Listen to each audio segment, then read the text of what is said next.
নমস্কার বন্ধুরা, আমি অভিজিৎ। স্মার্ট কুকি ইউটিউব চ্যানেলে আপনাদের প্রত্যেককে স্বাগত। প্রাথমিক শিক্ষক নিয়োগের ইন্টারভিউ নিয়ে আপনাদের মনে অনেক প্রশ্ন।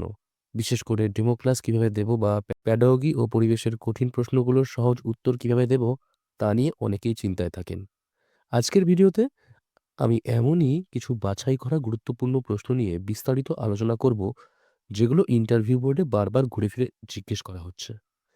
ভিডিওটি একদম স্কিপ না করে শেষ পর্যন্ত দেখবেন। আর আপনাদের সুবিধার জন্য এই ভিডিওতে আলোচিত প্রশ্নগুলো ছাড়াও আর অনেক গুরুত্বপূর্ণ প্রশ্নোত্তরের একটি সম্পূর্ণ পিডিএফ আমি ডেসক্রিপশন বক্সে প্রোভাইড করেছি। ভিডিও শেষে আপনারা সেটা বিনামূল্যে ডাউনলোড করে নিতে পারবেন। তাহলে চলুন শুরু করা যাক। প্রথম প্রশ্ন: নদী মানুষের জীবনে কি কাজে লাগে? বাচ্চাদের তার গুরুত্ব কিভাবে বোঝাবেন? এই প্রশ্নের উত্তরে সরাসরি বইয়ের ভাষায় কথা বলবেন না। বলবেন, আমি বাচ্চাদের একদম তাদের চারপাশের বাস্তব উদাহরণ দিয়ে বোঝাবো। বলবো, তোমরা যে রোজ স্নান করো, জল খাও, তা কোথা থেকে আসে? নদী থেকেই এই জল আসে, তাই না?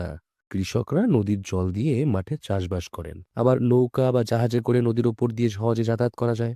নদীর জলেই অনেক মাছ থাকে যা আমরা বাজার থেকে কিনে খাই। বাচ্চাদের দৈনন্দিন জীবনের সাথে বিষয়টিকে এভাবেই রিলেট করতে হবে। দ্বিতীয় প্রশ্ন: বর্তমানে ভারতে বায়োস্ফিয়ার রিজার্ভের সংখ্যা কত এবং ভারতের প্রথম বায়োস্ফিয়ার রিজার্ভ কোনটি? খুবই সাধারণ কিন্তু গুরুত্বপূর্ণ একটি জিকে প্রশ্ন। বর্তমানে ভারতে বায়োস্ফিয়ার রিজার্ভের সংখ্যা 18টি। আর ভারতের প্রথম বায়োস্ফিয়ার রিজার্ভ হল নীলগিরি বায়োস্ফিয়ার রিজার্ভ। তৃতীয় প্রশ্ন: হর্নবিল বা ধনেশ পাখি ভারতের কোথায় দেখা যায়? এর উত্তর হল, হর্নবিল মূলত উত্তর পূর্ব ভারতে দেখা যায়, বিশেষ করে নাগাল্যান্ড, অরুণাচল প্রদেশ বা আসামে। আপনারা হয়তো জানেন, নাগাল্যান্ডের হর্নবিল উৎসব বিশ্বজুড়ে বিখ্যাত। এছাড়া কেরালার কিছু বনাঞ্চলেও এদের দেখা যায়। ওড়িশার ভিতরকণিকা কি জন্য বিখ্যাত?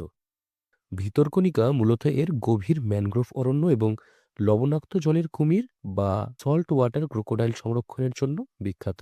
প্রাচীন ভারতের দুজন পরিবেশবাদী সাহিত্যিকের নাম বলুন। এটি একটি দারুণ প্রশ্ন।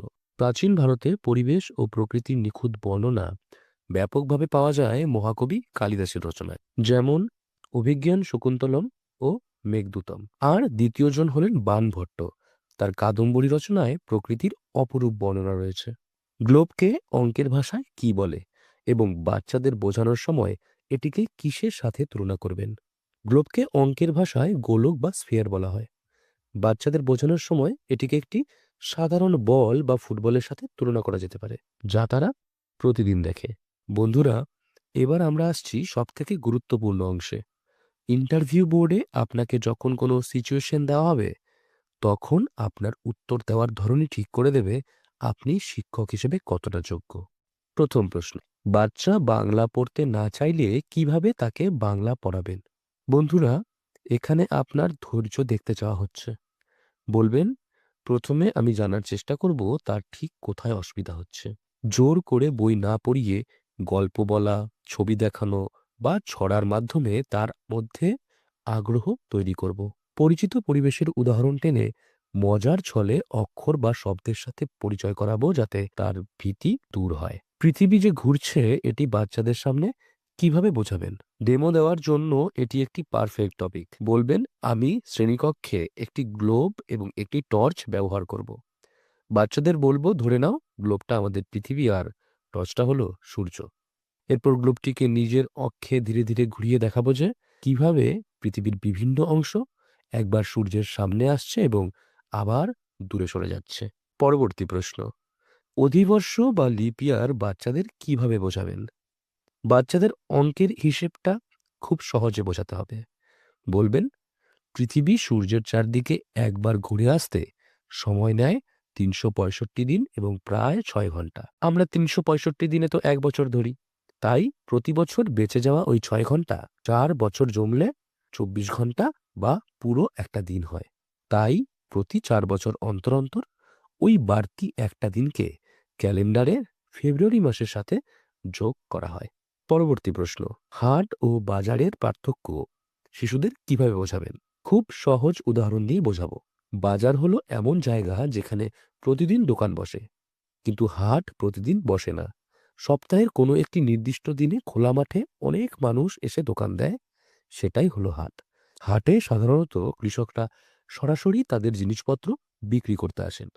পশুপালন বিষয়ের ওপর ডেমো কিভাবে শুরু করবেন? বন্ধুরা, এক্ষেত্রে বোর্ডে সরাসরি টপিকের নাম না লিখে বাচ্চাদের সাথে গল্প জুড়ে দেবেন। আপনি বাচ্চাদের জিজ্ঞাসা করতে পারেন, তোমাদের কার কার বাড়িতে কুকুর বা বিড়াল আছে? বলো তো গরু আমাদের কি দেয়? তাদের উত্তরের সূত্র ধরে কিন্তু আপনি বোর্ডে আজকের পাঠ পশুপালন লিখবেন। ঋতু পরিবর্তন কিভাবে হয় তা ক্লাসে ডেমো দিয়ে কিভাবে বোঝাবেন? এক্ষেত্রেও গ্লোব ও টর্চ ব্যবহার করব। গ্লোবটিকে সামান্য হেলিয়ে টর্চের চারদিকে ঘোরাবো। দেখাবো যে ঘোরার সময় পৃথিবীর যে অংশ সূর্যের দিকে বেশি ঝুঁকে থাকে সেখানে গরম বেশি হয়, অর্থাৎ গ্রীষ্মকাল, আর যে অংশ দূরে থাকে সেখানে আলো তির্যকভাবে পড়ে, তাই সেখানে ঠান্ডা বা শীতকাল। আদিম মানুষ কেন নদীর ধারে প্রথম বসতি স্থাপন করেছিল তা কিভাবে বোঝাবেন? এটা গল্পের ছলে বোঝানো যেতে পারে। আগে তো জলের কল ছিল না, তাই আদিম মানুষদের পান করার জল, স্নান করা আর চাষবাসের জন্য নদীর জলের দরকার হতো। নদীতে মাছও পাওয়া যেত, তাই তারা বুদ্ধি করে নদীর ধারেই বাড়ি বানিয়েছিল। বাচ্চাদের বৃত্ত এবং গোলকের মধ্যে পার্থক্য কিভাবে বোঝাবেন? আমি হাতের একটি চুড়ি এবং একটি বল দেখাবো। চুড়িটা দেখিয়ে বলবো এটা শুধু একটা গোল দাগ, এর ভেতরে ফাঁকা, একে বৃত্ত বলে। আর বলটা দেখিয়ে বলবো এটা সব দিক থেকে গোল, এর ভেতরে জায়গা আছে, একে গোলক বলা হয়। শিশুশ্রম প্রতিরোধ সম্পর্কে বলুন। বন্ধুরা, এই উত্তরটি একটু আবেগের সাথে এবং দৃঢ় কণ্ঠে দেবেন। আজকের শিশুরাই আগামী দিনের ভবিষ্যৎ। যে বয়সে একটি শিশুর হাতে বই খাতা থাকার কথা, সেই বয়সে তাকে দিয়ে কারখানায় বা ইটের ভাটায় অমানবিক পরিশ্রম করানো একটি চরম অপরাধ। শিশুশ্রম শুধু একটি শিশুর শৈশবই কেড়ে নেয় না, তাকে মানসিকভাবে পঙ্গুও করে দেয়। শিক্ষার অধিকার প্রতিটি শিশুর জন্মগত অধিকার, এবং সমাজ হিসেবে আমাদের দায়িত্ব এটা নিশ্চিত করা। বিদ্যালয়ে মেয়েদের শিক্ষার গুরুত্ব সম্পর্কে আপনার মতামত দিন। নেপোলিয়ন বলেছিলেন, আমাকে একটি শিক্ষিত মা দাও, আমি তোমাদের একটা শিক্ষিত জাতি দেব। একজন নারী শিক্ষিত হলে পুরো পরিবার শিক্ষিত হয়। এটি সমাজের কুসংস্কার দূর করতে এবং শিশু মৃত্যু ও বাল্যবিবাহ রোধ করতে সবচেয়ে বড় ভূমিকা পালন করে। বন্ধুরা, আজকের ভিডিওতে আমরা ইন্টারভিউয়ের জন্য অত্যন্ত গুরুত্বপূর্ণ কিছু প্রশ্ন নিয়ে আলোচনা করলাম। আশা করি উত্তরগুলো আপনাদের প্রস্তুতিতে অনেক সাহায্য করবে। কথা অনুযায়ী আজকের এই সমস্ত প্রশ্ন এবং তার কিছু অতিরিক্ত গুরুত্বপূর্ণ প্রশ্নের একটি সম্পূর্ণ পিডিএফ ফাইলের লিংক নিচে ডেসক্রিপশন বক্সে দেওয়া আছে। আপনারা সেখান থেকে ডাউনলোড করে নিতে পারেন। ভিডিওটি ভালো লাগলে একটি লাইক করবেন এবং আমাদের চ্যানেলটি সাবস্ক্রাইব করে বেল আইকনটি প্রেস করে রাখবেন। আপনাদের প্রস্তুতি সফল হোক। দেখা হচ্ছে পরের ভিডিওতে। ধন্যবাদ।